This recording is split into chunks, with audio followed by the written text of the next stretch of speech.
noches, están? licenciado. ¿Cómo les va? Buenas noches, Lic. Bien, bien, por la gracia. Buenas noches, licenciado. Buenas ¿Todo noches, bien? licenciado. Bien, gracias. Qué bueno, bienvenidos.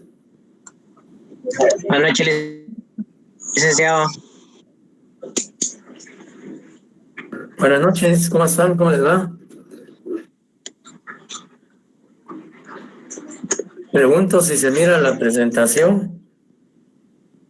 Sí, se ve, Lic. Sí, se ve, Lic. Ok, Licenciado. muchas gracias.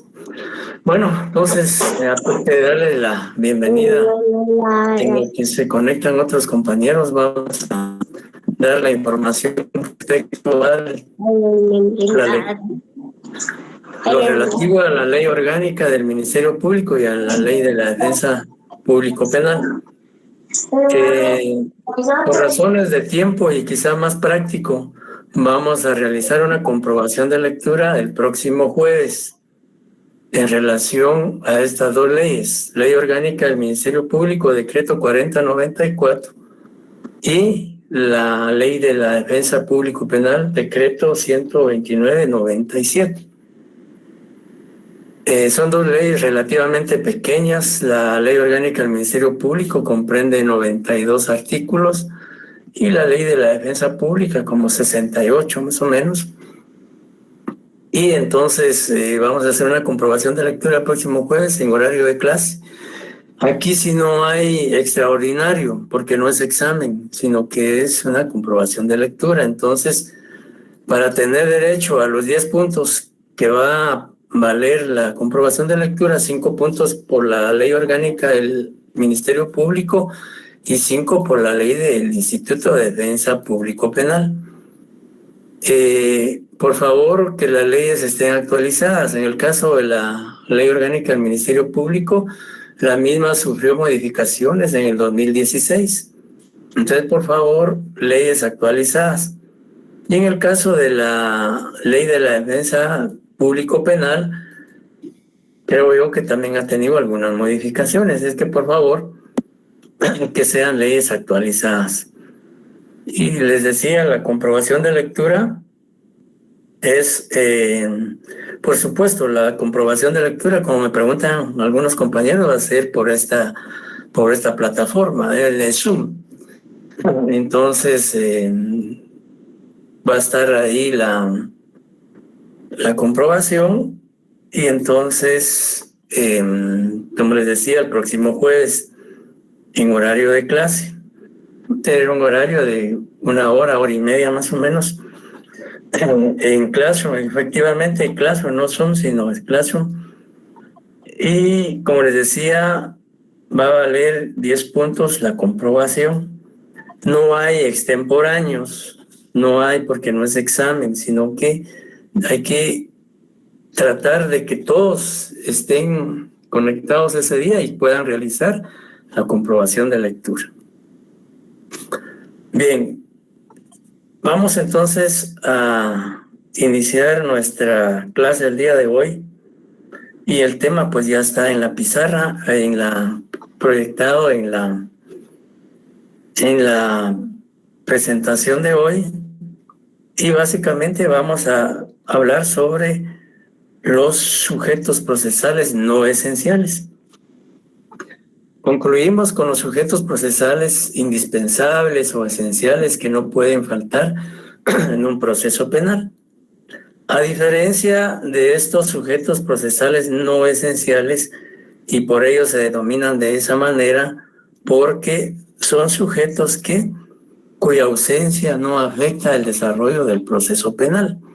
De manera que existan o no existan estos sujetos procesales, de todas maneras el proceso penal continúa su desarrollo hasta su conclusión, sea en una forma normal a través de una sentencia o una forma anormal, como puede ocurrir con un sobreseimiento, una clausura, un archivo o la aplicación de un criterio de desjudicialización, etcétera, etcétera. Entonces, ¿y quiénes o cómo puede definirse los sujetos procesales no esenciales? De acuerdo a lo que establecemos en la presentación, se dice que son aquellos cuya existencia no es indispensable para que el proceso penal se desarrolle. Es decir, que aun y cuando no exista un sujeto procesal que no es indispensable para que se materialice o se concretice el proceso penal, no hay ningún inconveniente, ningún problema, porque eso no afecta el desarrollo del proceso. A diferencia de los sujetos procesales esenciales, se señaló que no pueden faltar en el proceso, y la ausencia de uno de ellos impide la prosecución o hilación de ese proceso penal. Entonces, por eso es que la doctrina le llama no esenciales, no indispensables, porque aún existiendo o no existiendo como sujetos dentro del proceso penal, eso no implica, digamos, la paralización del proceso penal. Entonces, por eso la definición es muy sencilla, muy práctica, al decir que son aquellos cuya existencia no es indispensable para que el proceso penal se desarrolle. Y, digamos, en este caso, se habla de los sujetos procesales no esenciales. ¿Y cuáles son esos sujetos procesales no esenciales? En primer lugar, encontramos al creyente adhesivo, o también se le puede denominar creyente adherente o acusador particular. Y algunos les llaman también creyente privado. Y lo relativo al creyente adhesivo lo encontramos regulado en el artículo 116 al 123 del Código Procesal Penal. ¿Y quién es el creyente adhesivo? ¿Cómo podemos definir a este personaje dentro del proceso penal? Pues sencillamente se dice que el creyente adhesivo es la persona con capacidad procesal que interviene en los delitos de acción pública, como agraviado, ofendido o víctima en el proceso penal. Pero para que este personaje, o sea, la víctima o agraviado, pueda adquirir esa calidad o esa investidura de creyente adhesivo, necesariamente tiene que requerirlo, tiene que solicitarlo al juez, para que el juez, si determina que esta persona que es víctima o agraviado reúne los requisitos que exige la ley, pues le dará intervención o le dará participación provisional en el proceso penal. Entonces, el creyente adhesivo necesariamente tiene que ser un agraviado, ofendido o víctima en el proceso penal. Y como decíamos en una ocasión anterior, que la víctima no necesariamente debe constituirse en creyente adhesivo, sino es una decisión, digamos, discrecional, no es obligatoria, sino es facultativa. Si la víctima o agraviado decide ser creyente adhesivo, para poder intervenir o participar en el proceso en diferentes actuaciones, diligencias, etcétera, tendrá que requerirlo al juez. Y ahorita vamos a explicar, de acuerdo a la normativa, algunos aspectos importantes. Y la otra definición dice que el creyente adhesivo es el sujeto procesal que asume voluntariamente el ejercicio de la persecución penal o se adhiere a la que inicia el Ministerio Público en los delitos de acción pública, en virtud de ser agraviado. O sea, la ley lo que pide es que sea agraviado. Entonces, uno de los requisitos que la ley pide es que el creyente adhesivo necesariamente tiene que ser víctima o agraviado.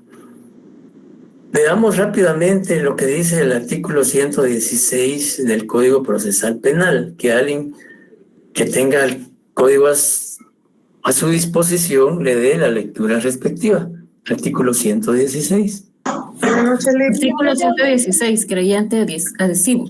En los delitos de acción pública, el agraviado con capacidad civil o su representante o guardador, en caso de menores o incapaces, o la administración tributaria en materia de competencia, podrán provocar la persecución penal o adherirse a la ya indicada por el Ministerio Público.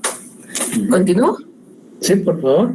El mismo derecho podrá ser ejercido por cualquier ciudadano o asociación de ciudadanos contra funcionarios o empleados públicos que hubieran violado directamente derechos humanos en ejercicio de su función o con ocasión de ella, o cuando se trata de delitos cometidos por funcionarios públicos que abusen de su cargo. Los órganos del Estado solamente podrán querellarse por medio del Ministerio Público. Se exceptúan las entidades autónomas con personalidad jurídica y la administración tributaria en materia de su competencia. El querellante podrá siempre colaborar o coadyuvar con el fiscal en la investigación de los hechos. Para el efecto, podrá solicitar, cuando lo considere, la práctica de recepción de pruebas anticipadas, así como cualquier otra diligencia prevista en este código. Hará sus solicitudes verbalmente o por simple oficio dirigido al fiscal, quien deberá considerarlas y actuar de conformidad.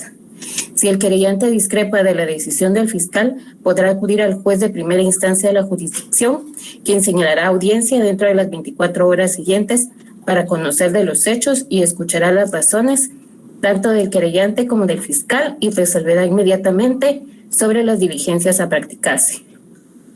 De estimar lo procedente, el juez remitirá al fiscal general lo relativo a cambios del fiscal del proceso. Muchas gracias, Darcy.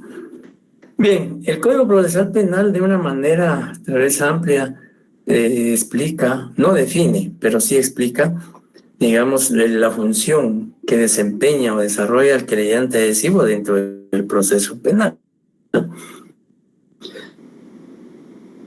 Y fundamentalmente el Código Procesal Penal señala que el querellante adhesivo interviene o participa en el proceso penal en delitos de acción pública.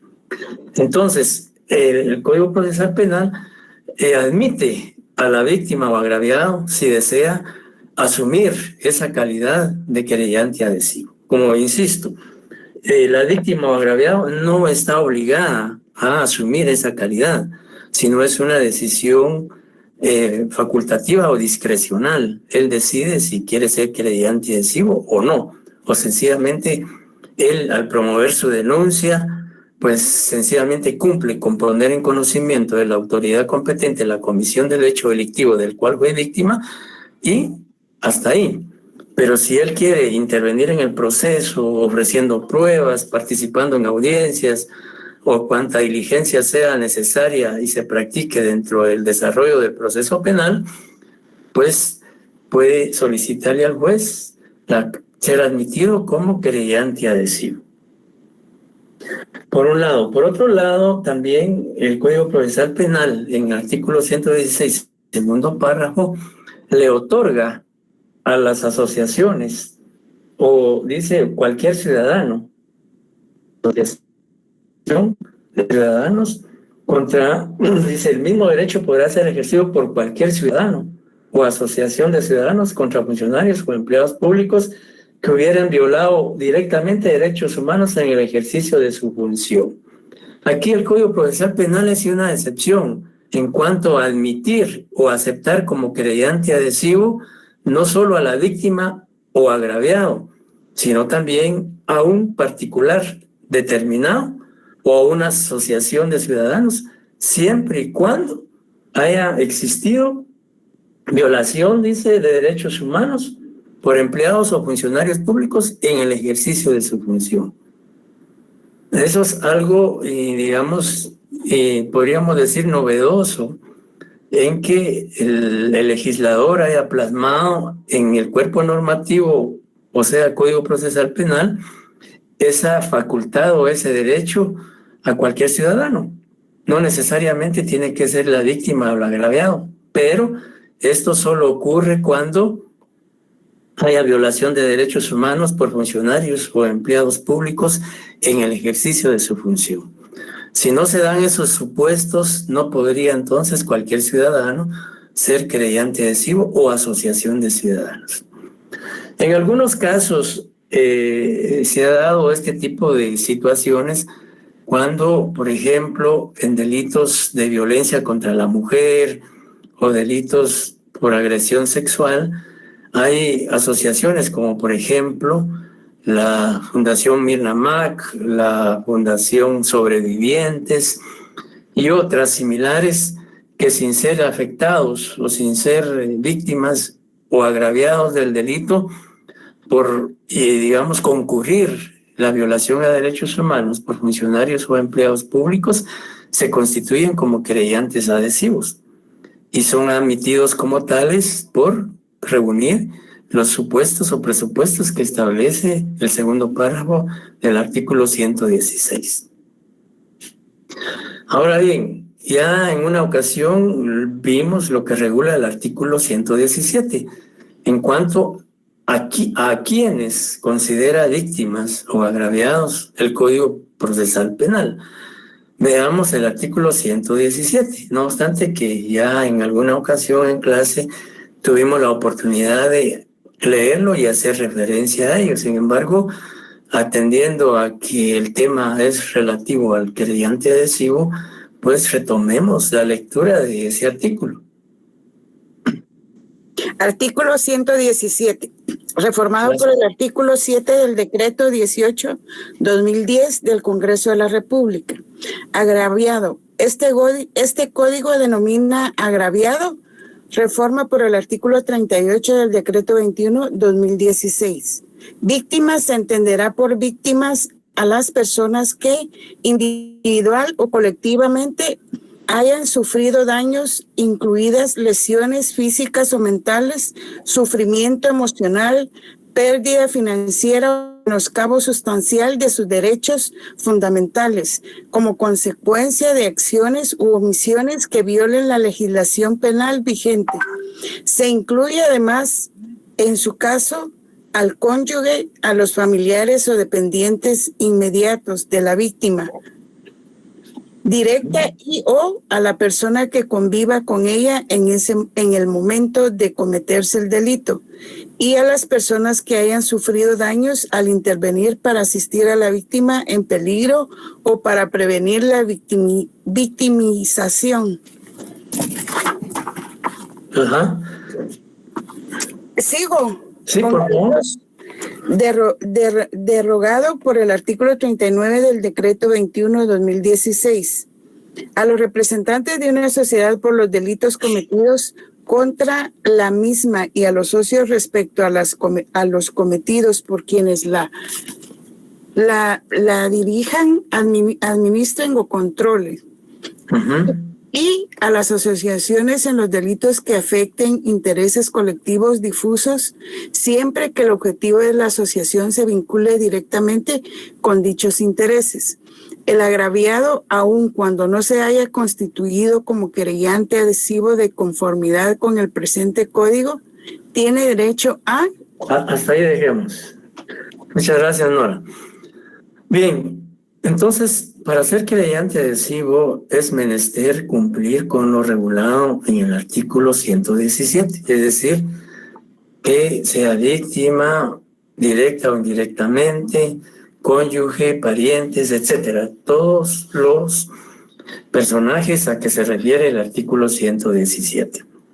Incluso el artículo 117 no solo habla de las personas físicas jurídicamente individuales, sino también de las personas jurídicas morales abstractas o incorporales, como las asociaciones, fundaciones, cooperativas, etcétera, etcétera, siempre y cuando hayan sido afectadas por la comisión de un hecho punible. Y entonces, pues al tener, digamos, al existir la afectación de un derecho o la conculcación del mismo, pues automáticamente, si lo desean, pueden constituirse como querellantes adhesivos. No sé si habrá alguna duda hasta el momento. Sí, yo tengo una duda. Buenas noches. ¿Sí? Cuando dice usted que tenían participación provisional, significa que no va a estar durante todo el proceso, sino solo en ciertas Sí, mire, lo que pasa es que la ley así lo señala. La ley dice que el querellante adhesivo puede pedir su intervención y el juez valorará si reúne los requisitos, pues lo aceptará como tal y le dará esa calidad. Y es una, digamos, intervención provisional. Pero veamos, tal vez nos vamos adelantando un poquito, veamos el 118 para darle respuesta a su, y luego el 120 para darle respuesta a su interrogante. El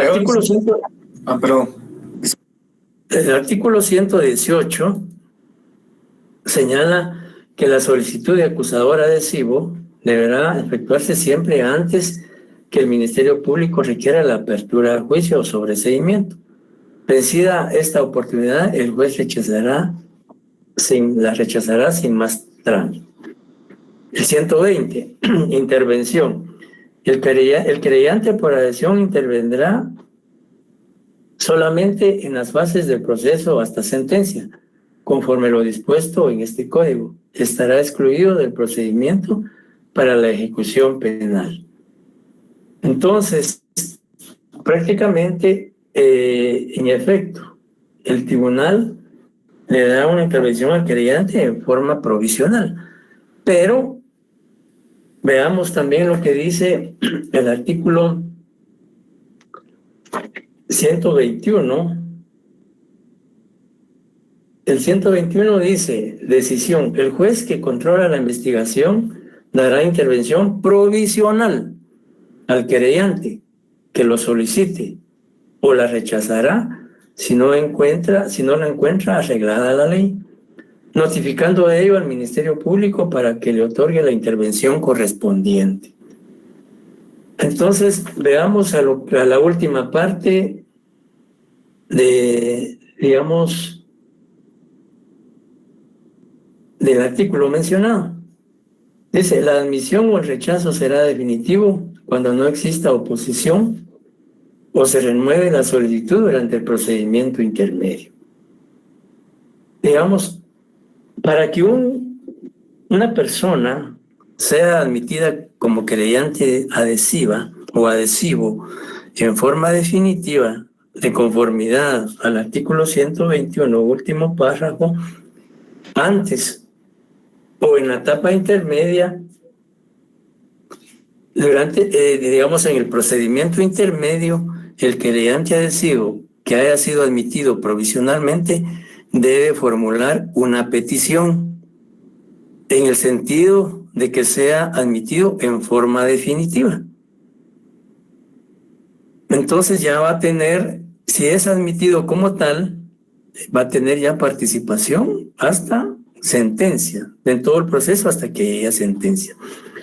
Yo en una ocasión les decía que el Código Procesal Penal, en algunos artículos, y específicamente en estos a que estamos haciendo referencia, genera una desigualdad procesal entre la víctima y el sindicado. Porque, por ejemplo, aquí dice que la víctima que quiere ser querellante adhesivo se admite provisionalmente. ¿Y qué pasa si no reitera su petición para que sea admitido en forma definitiva? Queda fuera del proceso. Realmente ahí el Código Procesal Penal está haciendo prácticamente generando una desigualdad procesal, porque entonces si el querellante adhesivo no renueva su solicitud pidiendo ser admitido en forma definitiva, sencillamente queda fuera del proceso. Por un lado. Por otro lado, también el mismo artículo 121 señala en el segundo párrafo, dice, cualquiera de las partes podrá oponerse a la admisión de querellante, interponiendo ante el juez las excepciones correspondientes durante el procedimiento preparatorio y en el procedimiento intermedio. Y eso quiere decir que el imputado o su defensor se pueden oponer a que la víctima sea aceptada como querellante adhesivo.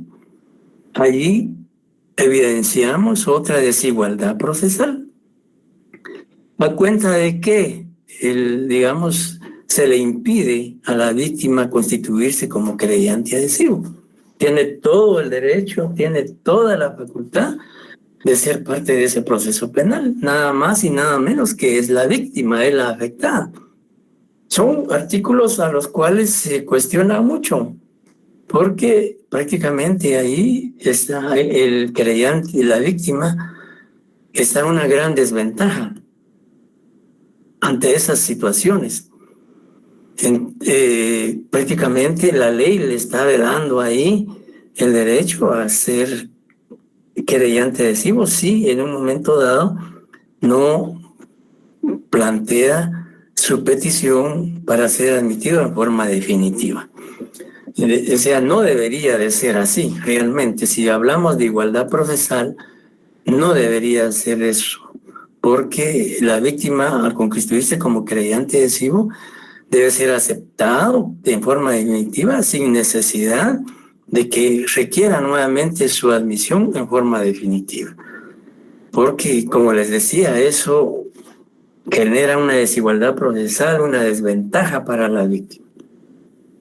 Y todavía aún más algo, complicado es qué pasa en aquellos casos en que la víctima no tiene recursos para pagar un abogado que lo asesore, si se constituye como querellante adhesivo.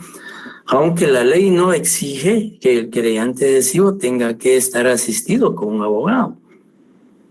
Pero generalmente cuando hay querellante adhesivo, generalmente o en gran parte de un gran porcentaje, el querellante adhesivo siempre es acompañado de un abogado.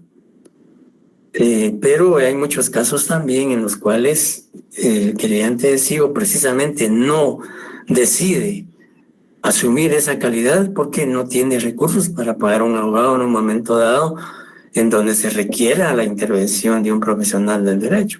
Esa es otra desventaja también que tiene la víctima.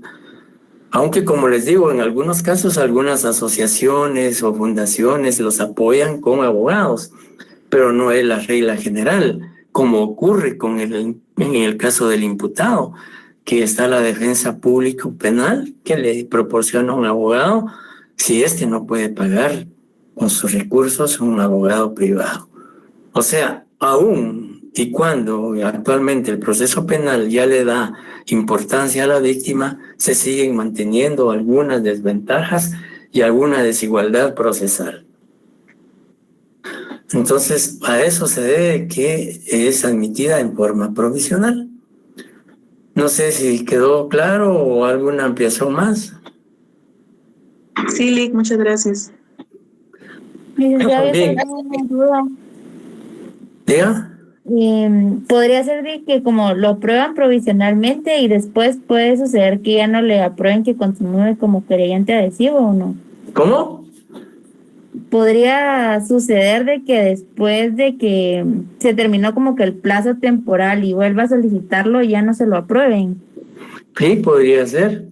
Si se diera alguna circunstancia que a juicio del juez, podría ser que si él no formula la petición en el plazo que establece la ley en la etapa intermedia, si lo hace después, ya no puede ser admitido. Gracias, licenciado. Es decir, que los plazos, Lick, en que puede estar presente un querellante va por fases del proceso en sí, no por decirle Sí. por alguna votación. Básicamente en las dos primeras etapas del proceso. La petición la debe hacer en la etapa preparatoria y la reformulación de su requerimiento para ser admitido en forma definitiva en la etapa intermedia. Si no lo hace dentro de esas etapas procesales y lo hace posteriormente, ya no podrá ser admitido como tal. Y por eso decíamos que nos habíamos adelantado en relación al artículo 118, que establece el plazo específico, el momento procesal en el cual la víctima o agraviado debe formular su requerimiento para ser admitido como querellante adhesivo. Ahorita vamos a leer nuevamente el artículo 118 cuando veamos el momento procesal para formular esa petición. Y lo relativo al funcionario o empleado público, pues ya lo señalamos. Y acá, pues la legitimación para ser querellante dice la condición de ser particularmente ofendido por el delito. Y eso pues lo regula el artículo 116, segundo párrafo del artículo del Código Procesal Penal. Ahora, Disculpe. formas de participación. ¿Diga? Si yo tengo una duda en relación al artículo 120, si se dictara sentencia y hubiera una apelación, ¿el querellante adhesivo puede participar como sujeto en esa apelación o quedaría? No, ya no. En las impugnaciones ya no. Él hasta sentencia. Una vez dictada la sentencia, esa es otra desventaja también, que el querellante adhesivo, dice la ley, que ya no puede y se estará excluido del procedimiento para la ejecución penal. Bueno, quizá aquí haciendo una redundancia, una aclaración. En cuanto a la ejecución penal, sí ya no tiene él, digamos, pero el querellante adhesivo sí puede participar en el desarrollo del juicio, en el desarrollo del debate. Y al dictarse sentencia, pues también en la etapa de impugnaciones sí participa, es decir, en el planteamiento de algún recurso. Digamos, en lo que usted decía, haciendo la rectificación, él ya no tiene participación en la etapa de ejecución, pero sí, en un juicio oral y público se condena, o sea, imaginemos que si absuelve al acusado por falta de pruebas o porque las pruebas no fueron suficientes para acreditar su participación y responsabilidad penal en el proceso y es absuelto, el querellante adhesivo podría plantear un recurso de apelación especial. Y hasta ahí, hasta esa fase de impugnaciones, tiene intervención el querellante adhesivo. Ya en la etapa de ejecución, que es la última fase del proceso, ya no. Y que también, como le decía, ahí también es otra desventaja, porque imaginémonos que fue condenado el acusado y que en un momento dado él solicite una libertad anticipada o una reducción de penas, ya no tiene intervención el querellante adhesivo. Esté o no esté de acuerdo con eso, ya no podría intervenir. Muchas gracias, licenciado. Para servirle. Bien, las formas de participación del querellante. De acuerdo a la ley, dice, en primer lugar, puede, como la víctima o agraviado, actuar como querellante adhesivo, coadyuvando con el Ministerio Público en la investigación. Dice, actuando como adhesivo o coadyuvante al lado del fiscal en los delitos de acción pública. Es decir, que la función del querellante adhesivo es contribuir, coadyuvar con el Ministerio Público en la investigación.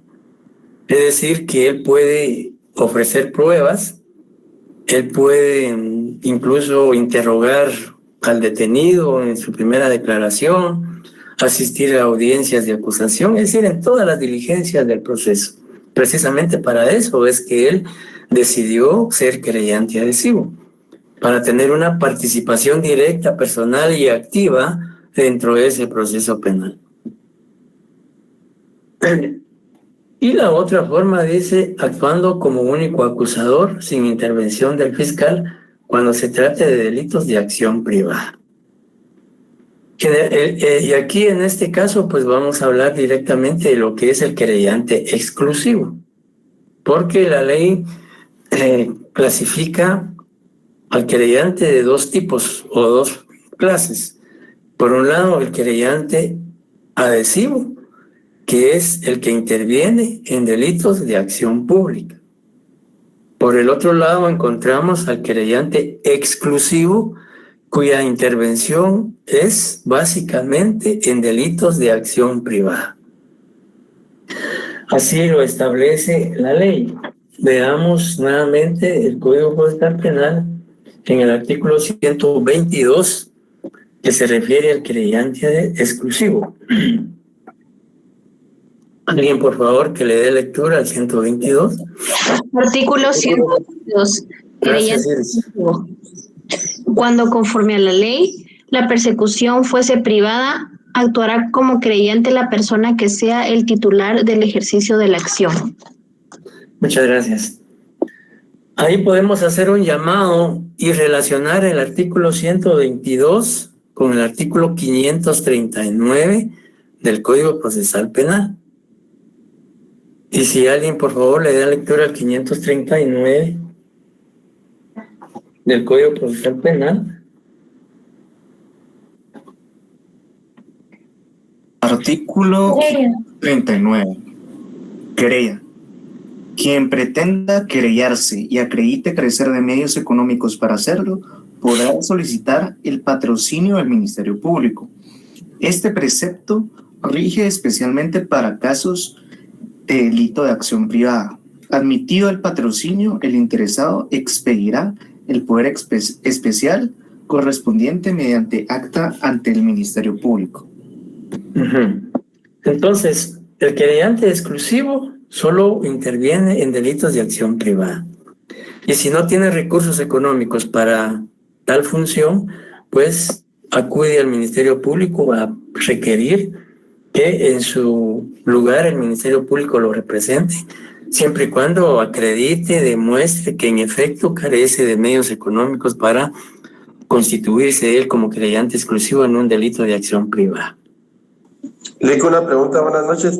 Buenas Esto noches. es como los testigos protegidos por el Ministerio Público, por así decirlo. No, eso es diferente. Testigos protegidos es totalmente diferente a querellante adhesivo. Querellante adhesivo es víctima, es agraviado, es ofendido. El testigo no. Muchas gracias. ¿Estamos claros? Bien, entonces, ¿qué diferencia hay entre querellante adhesivo y querellante exclusivo? Buenas noches. Bueno, el querellante exclusivo, licenciado, es un... Es que el adhesivo es de acción pública, o sea, se refiere a los delitos de acción pública, y el exclusivo es porque son de acción privada. Ajá.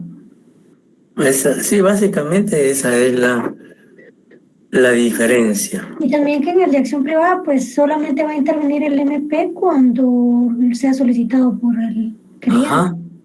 Ajá. Bien, ahora veamos el plazo que la ley establece para hacer el requerimiento para ser querellante adhesivo. Artículo 118.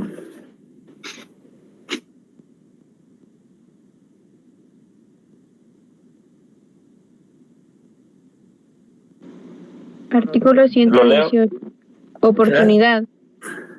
La solicitud de acusador adhesivo deberá efectuarse siempre antes que el Ministerio Público requiera la apertura a juicio o el sobreseimiento durante la audiencia programada para el efecto.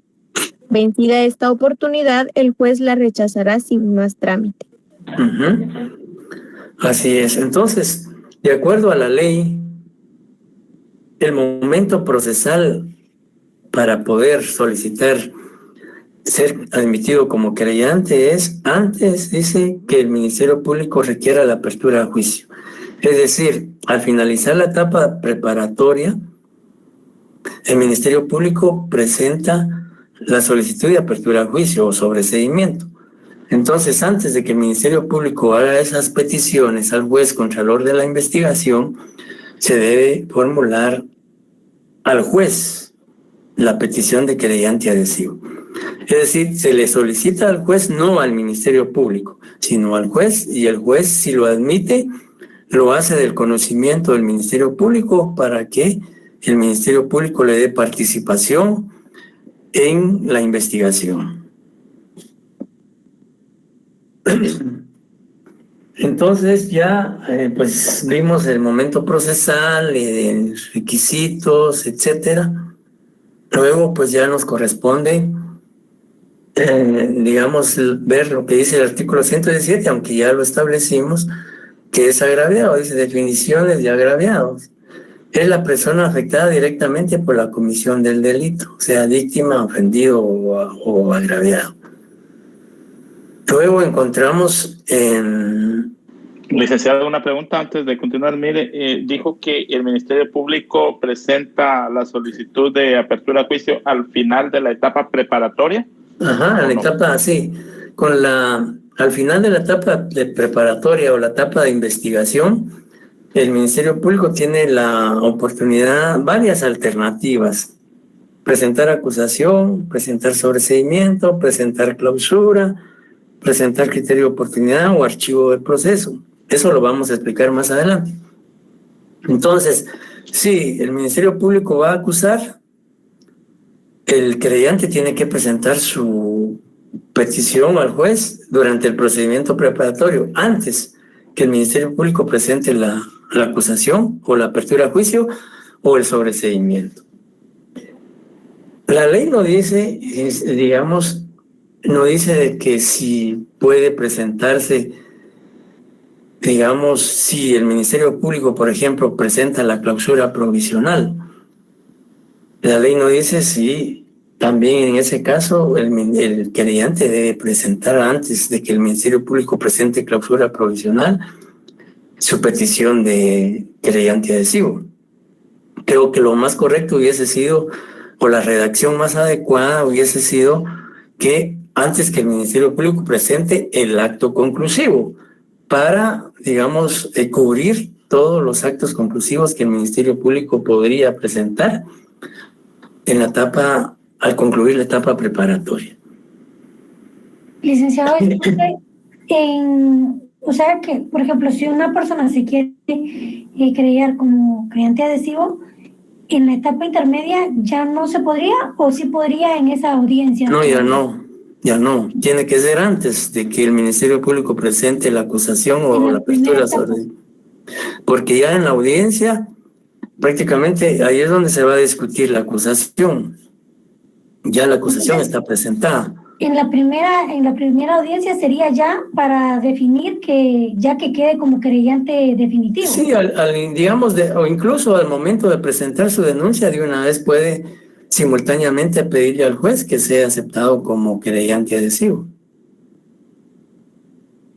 Lo que la ley no permite es que lo haga una vez el Ministerio Público haya presentado el sobreseimiento o la apertura a juicio al juez contralor de la investigación. Esa sería la etapa intermedia, ¿vale?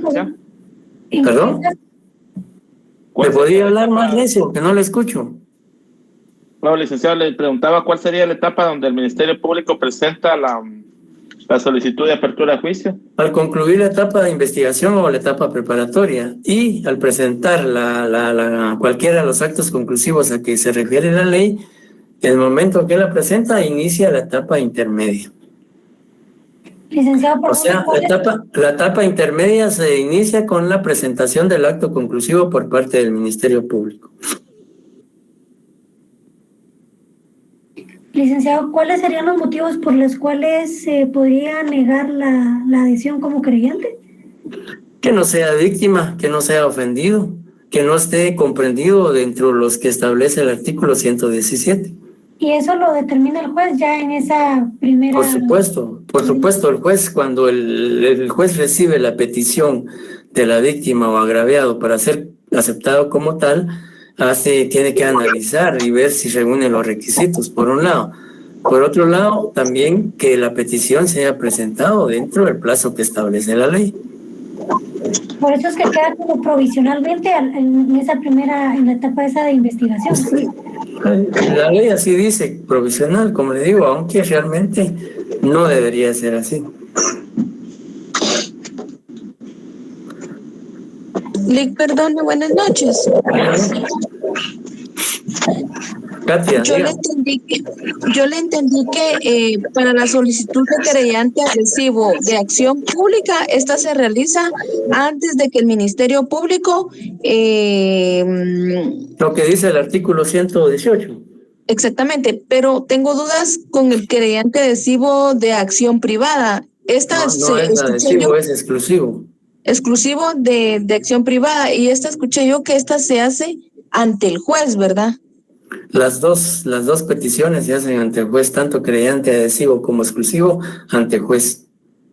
Ah, ya. Licenciado, y también fíjese que se me cortó mi audio cuando usted dio el artículo 539 del Código Procesal Penal y relacionarlo con otro artículo, no logré escuchar. No sé si usted me puede apoyar para verme. El 122. ¿Perdón? 122. Del mismo cuerpo legal, ¿verdad? Así es. Gracias, Lic. Para servirle. Bien, entonces, derechos del agraviado. Claramente el artículo 116, cuarto párrafo, y 117, segundo párrafo, establecen los derechos del agraviado. E incluso lo importante de este artículo es que hace la salvedad que dice el agraviado, aún cuando no se haya constituido como creyente adhesivo, de conformidad con el presente código, tiene derecho a, y hace una enumeración el código de todos los derechos que tiene la víctima en el proceso penal, además de otros que puedan estar diseminados a lo largo de los diferentes artículos del Código Procesal Penal. Sin embargo, el 117 hace una especificación o un catálogo de los derechos esenciales que tiene la víctima en el proceso, aun y cuando no sea creyente adhesivo. Y pues claramente ahí señala la ley pues cuáles son. Entonces, establecer o ver lo que dice el artículo 117 en cuanto a los derechos de la víctima. Y la oportunidad procesal para solicitar ser admitido como creyente, ya lo vimos y lo señalamos en el artículo 118, que es antes que el Ministerio Público requiera apertura a juicio y formule acusación o sobreseimiento. En cuanto a otros intervinientes, digamos, el creyente adhesivo ese es la persona que por sí misma o por medio de su representante ejerce la acción penal pública en la acción privada, actor en la reparación digna. Luego, también hablamos ahí del tercero civilmente demandado, que también es otro personaje que es un sujeto procesal accesorio, porque, digamos, en el proceso penal, recordemos que ya en su momento hablamos del tercero civilmente demandado y dijimos que esta persona solo puede ser vinculada o llamada, más que todo, no vinculada, sino llamada al proceso penal para responder por reparación digna o por daños y perjuicios causados por el delito o falta. No puede imputársele ninguna responsabilidad penal. Entonces, como un segundo personaje o sujeto procesal no esencial, encontramos al tercero civilmente demandado. Entonces, hemos hablado ya básicamente del primer sujeto no esencial en el proceso penal, encontramos al creyente adhesivo. Luego encontramos al tercero civilmente demandado. Y luego también encontramos a otros que intervienen en el proceso penal, como la Policía Nacional Civil y los consultores técnicos, que de una u otra manera la Policía Nacional Civil, de acuerdo a su ley orgánica y al artículo 112 del Código Procesal Penal, son auxiliares en la investigación del Ministerio Público. Es decir, el Ministerio Público se apoya en elementos de la Policía Nacional para, digamos, efectos de su investigación. Esa relación, esa coordinación que existe entre la policía y el Ministerio Público es estrictamente en materia de investigación. Veamos rápidamente el artículo 112, que dice del Código Procesal Penal. Artículo 112, función. La policía, por iniciativa propia, en virtud de una denuncia por orden del Ministerio Público, deberá, numeral 1, investigar los hechos punibles perseguibles de oficio. Numeral 2, impedir que estos sean llevados a consecuencias ulteriores. 3, individualizar a los indicados. 4, reunir los elementos de investigación útiles para dar base a la acusación o determinar el sobreseimiento. Y 5, ejercer las demás funciones que le asigna este código. Si el hecho punible depende para su persecución de una instancia particular o autorización estatal, regirán las reglas establecidas por este código. Reformado por el artículo 13, decreto número 7997 del Congreso de la República, los funcionarios y agentes policiales serán auxiliares del Ministerio Público para llevar a cabo el procedimiento preparatorio y obrarán bajo sus órdenes en las investigaciones que para ese efecto se realicen. Gracias. Bien, ahí claramente está establecido qué función tiene la policía en relación a la investigación que realiza el Ministerio Público. Y generalmente, pues la policía tiene muy buenos investigadores, y también antes de que se creara el INASIF, la policía también tenía peritos en documentoscopía, en dactiloscopía, en balística, etcétera, y que apoyaban al Ministerio Público en la investigación y en peritajes. Hoy pues ya prácticamente esa función la absorbió el INASIF. Entonces, concluyendo o resumiendo, que de sujetos procesales, accesorios o no esenciales, ¿quiénes están?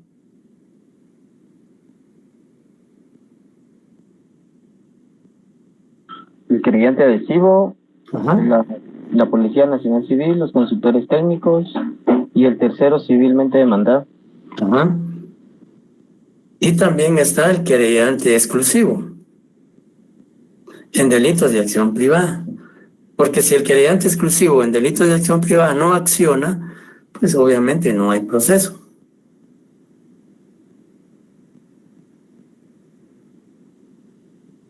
En cuanto a lo que es, vale la pena hacer la quizá aclaración en cuanto a esto último de Policía Nacional y consultores técnicos.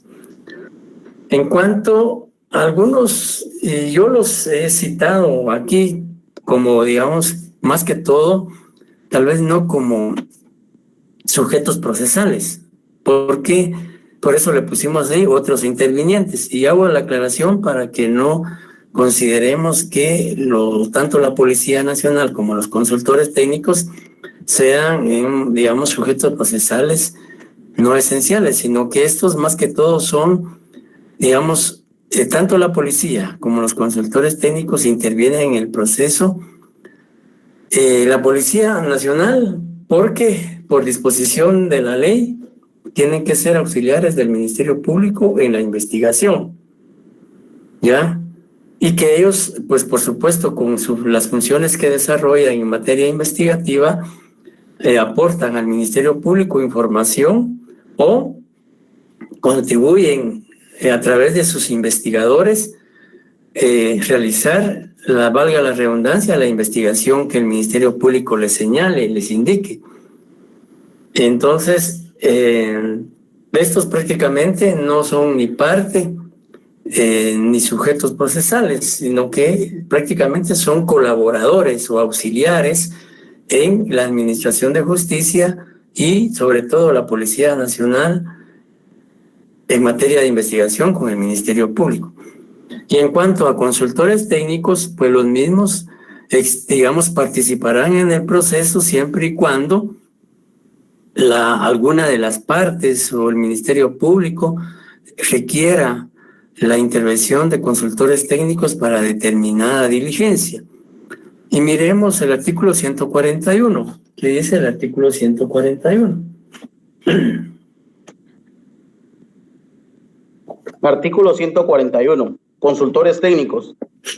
Si, por las particularidades del caso, alguna de las partes considera necesario ser asistida por un consultor en una ciencia, arte o técnica, lo propondrá al Ministerio Público o al tribunal, quien decidirá sobre su designación, según las reglas aplicables a los peritos, en lo pertinente, salvo que sea legalmente inhábil conforme a este código. Que el consultor técnico podrá presenciar las operaciones periciales y al hacer observaciones durante su transcurso, pero no emitirá dictamen. Los peritos harán constar las observaciones. En los debates podrá acompañar a quien asiste, interrogar directamente a los peritos, traductores o intérpretes y concluir sobre la prueba pericial, siempre bajo la dirección de quien lo propuso. Sí, gracias. Entonces, como claramente lo dice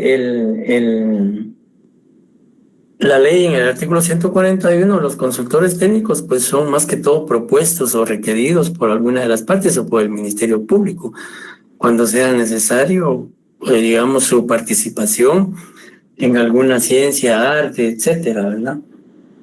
Entonces, se le pide al Ministerio Público, imaginemos que el querellante adhesivo quiera proponer a un técnico, un consultor técnico en determinada área o materia, pues se lo requiere al Ministerio Público o al juez para que el juez lo admita o el Ministerio Público lo admita como tal, exclusivamente para esa función. Entonces, es tanto la policía como los consultores técnicos de una u otra manera, digamos, coadyuvan en la persecución penal, en la administración de justicia, como, digamos, en las circunstancias en que el Ministerio Público lo requiera, o una de las partes. Licenciado, disculpe, ¿entre estos otros intervinientes puede estar el INASIF? Sí, por supuesto, el INASIF, cualquier otra institución que de una u otra manera pudiera aportar alguna información al proceso penal, que prácticamente serían como auxiliares en la investigación o en la administración de justicia. Pero básicamente los sujetos procesales no esenciales son el querellante adhesivo, el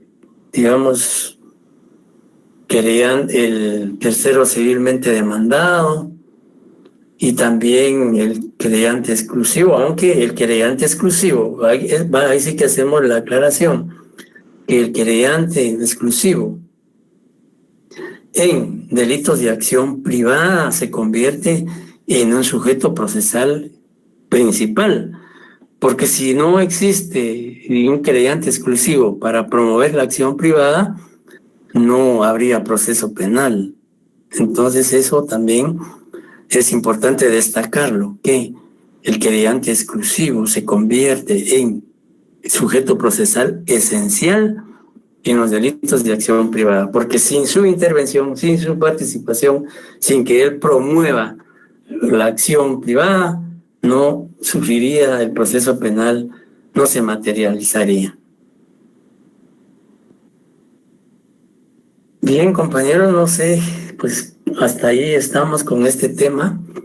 Ya de estos días, pues vamos a pasarles al compañero que me apoya las presentaciones para que se las remita a ustedes.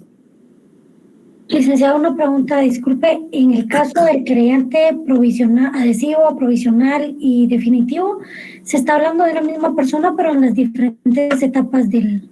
Sí, es la misma persona. Gracias. Licenciado, muy buenas noches. Buenas noches. Con relación a los consultores técnicos, no sé si es posible que usted me pudiera apoyar en la diferencia entre un consultor técnico y un perito. Bueno, primero, el perito, digamos, podría decirse que en cuanto a grado académico o, digamos, su preparación pudiera ser mucho más amplia que la de un técnico, por un lado. Podríamos ver una diferencia en cuanto a la formación y la capacitación. En cuanto a otra diferencia entre perito y técnico o consultor técnico, es la intervención en el proceso penal, que, como la ley lo dice, el técnico no emite un dictamen, sino solo es un consultor que asesora a una de las partes en el proceso penal, y la ley no le requiere que emita dictamen. En tanto que, digamos, el perito sí debe emitir un dictamen, dependiendo su especialidad o la materia que digamos por el cual es propuesto. Básicamente podría decir esas son, porque la especialidad, porque hay técnicos, por ejemplo, especialistas en documentoscopía, en balística, pero hasta ahí son técnicos, no tiene el grado académico de licenciatura o una maestría, etcétera, etcétera, sino que por eso se dice que es un técnico nada más. No ha concluido, digamos, la licenciatura o la especialidad más allá de por ejemplo, en el caso de los técnicos en criminalística, ellos únicamente, según el pensum de algunas universidades, y que incluso la nueva carrera que implementó la Universidad de San Carlos de Guatemala, que es el técnico y licenciatura en criminalística y criminología, el técnico pues puede adquirir el título de técnico con, digamos, el tercer año aprobado, en tanto que la licenciatura o la especialidad en un área específica es a través de la licenciatura. Entonces, eso básicamente podría ser la diferencia, ¿no?, entre un técnico y un perito. Sí, precisamente por eso le hacía la consulta, ¿verdad? La compañera preguntó si entre los consultores técnicos podría estar el INACIF.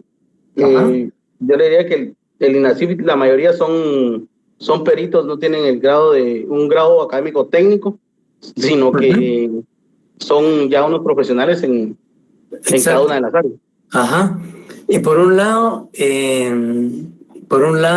también, digamos, un ejemplo de los técnicos digamos, podría hablarse de los técnicos en escena de crimen con los que cuenta el Ministerio Público, porque ahí hay técnicos en escena de crimen, hay técnicos en fotografía, hay técnicos en planimetría, hay técnicos en dibujo, etcétera, etcétera. Digamos, estas personas tienen esa profesión de ser técnicos. Ya, digamos, ese es un ejemplo de técnicos con que cuenta el Ministerio Público. Y como usted decía, los peritos, pues ya el nivel académico es mayor. Licenciado, buenas noches. Buenas noches. En el caso de los informes que estos técnicos y peritos generan, son vinculantes en el proceso. Ajá. Sí. Ajá. Sí.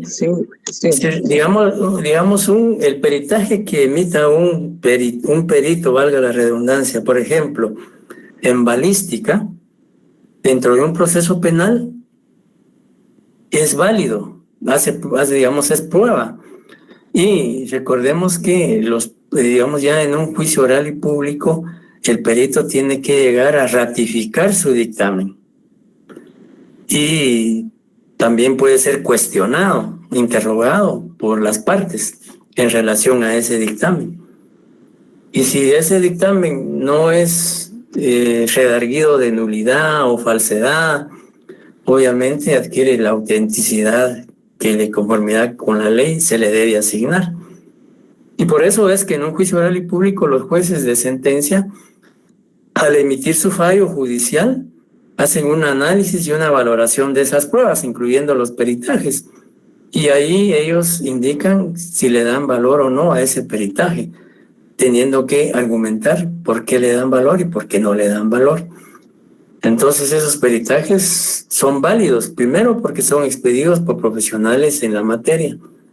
Segundo, porque esos peritajes, en tanto no sean, digamos, cuestionados de falsedad o alguna arbitrariedad, pues tienen eficacia jurídica y los jueces le dan valor probatorio. Y por supuesto, el perito que los emita tiene que estar debidamente colegiado, activo, para que también ese peritaje tenga validez. No sé si queda bien clara la pregunta. Sí, licenciado, muchas gracias. Bien, compañeros, entonces, si no hay ninguna otra pregunta, solo reiterarles lo manifestado al inicio de clase respecto a la comprobación de lectura que vamos a tener el próximo jueves. sobre la ley orgánica del Ministerio Público y la ley del Instituto de Defensa Público Penal. En este tipo de pruebas no hay extemporáneo, no hay extraordinario. De tal manera que, por favor, todos tienen que someterse a esa prueba porque no hay segunda oportunidad. De acuerdo al reglamento, las comprobaciones de lectura no son exámenes y no puede haber, digamos, extemporáneos. A las 19 horas se va a hacer y pues la mayor información, en caso de dudas, pues podríamos todavía conversarlo el día martes, el día de clase. Y también ya la otra semana estaremos remitiéndoles otros laboratorios para que sigan practicando casos prácticos. Bien, entonces con esto concluimos nuestra clase. Feliz noche, que descansen, buen fin de semana. Muchas gracias. Buenas noches. Buenas noches.